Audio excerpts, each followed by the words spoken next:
And welcome back to Talk to Me with the Coach, Mike Reed Maiden, as we're on the road in Phoenix, Arizona, covering boxing. And we got Raphael here, a professional boxer. How we doing today? Doing wonderful, wonderful. Just left my strength training coach, so doing good, feeling good. We got 3 million people out there watching you, and they want to know a little bit about your boxing career. Oh, wow, that's amazing. Thank you. So, as a professional boxer, what does that consist of? Well, as a professional, I've been 13 fights, 12 wins. One of them was the NABO title championship fight, which I won it. I knocked the guy out the second round.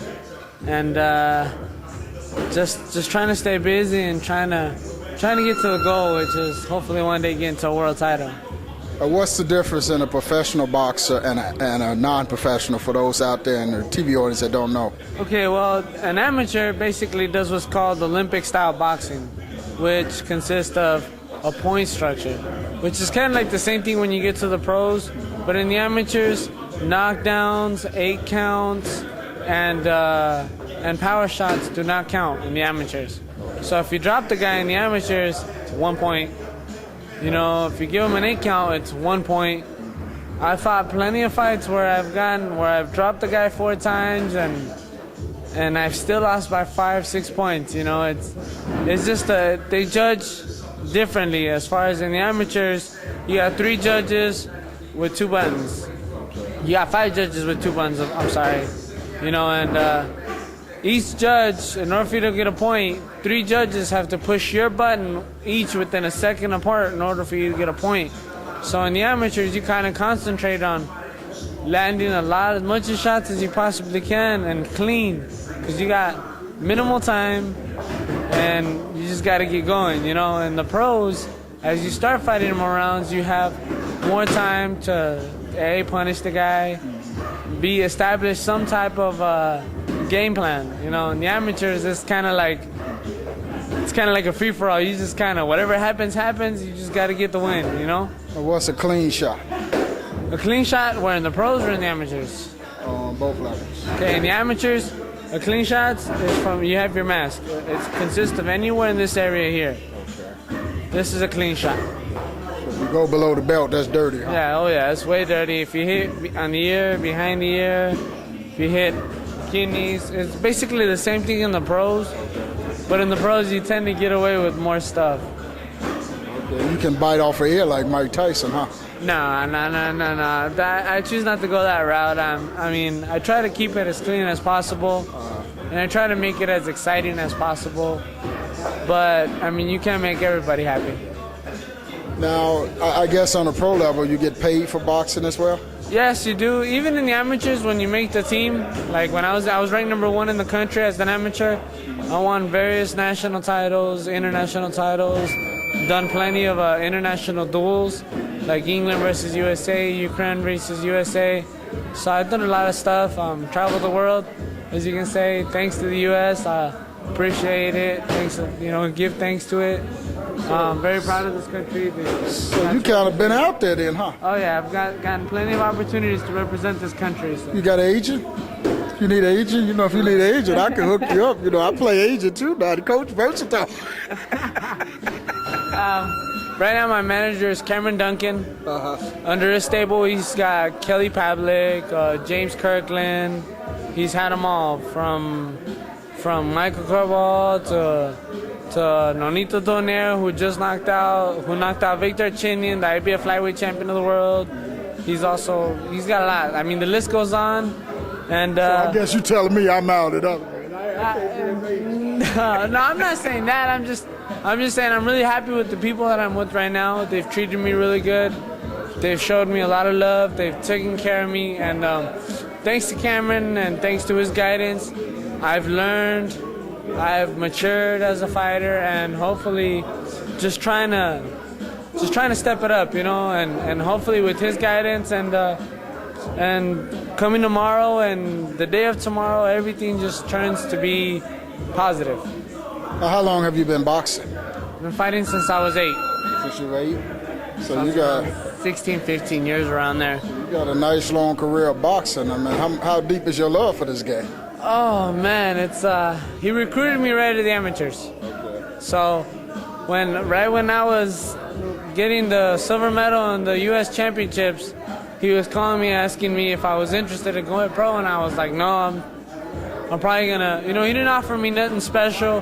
He offered me the right path. And to some people, money's more important. To some other people, it's the path. It's the legacy. It's hopefully leaving your little stain on the boxing world, So, what's the largest crowd that you fought before? Man, the largest crowd would have to be recently when I fought in the Jesse Brinkley card in Reno. I don't know if you heard of Civil War. They had the contender guys over there in Reno, Nevada. It was about roughly 9,000 people. That was a co-main event, 5-8 rounds. It was wonderful. So you got to send chills down your spine to see that many people. It was that crowd, and it was also the crowd when Julio Cesar Chavez fought here at the America West Arena. When he fought at the U.S. Airways Arena, now that it's changed, I've always known it as the America West Arena. So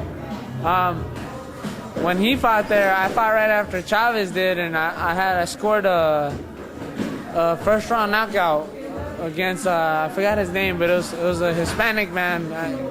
I think I broke his ribs by hitting him with a left hook to the body or to the ribs. I thought you said you was clean. Hey, I try to be, but it can always be pretty, So what's one of your most memorable experiences out there boxing? When I met one of my childhood idols, Julio Cesar Chavez.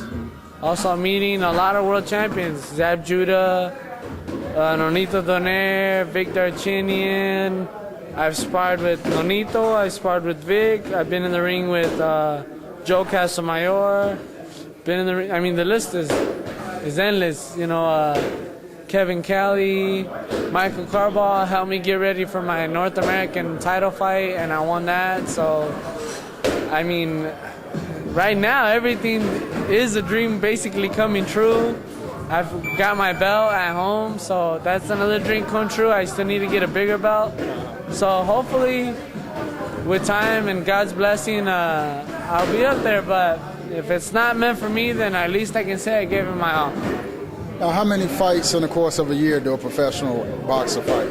Usually a professional, when he begins, he tries to stay as busy as possible. Unfortunately, with me and my career, at first it started off rough, but I'm still trucking, still rolling with the punches, and not losing my faith, and just keeping it strong, keeping it going.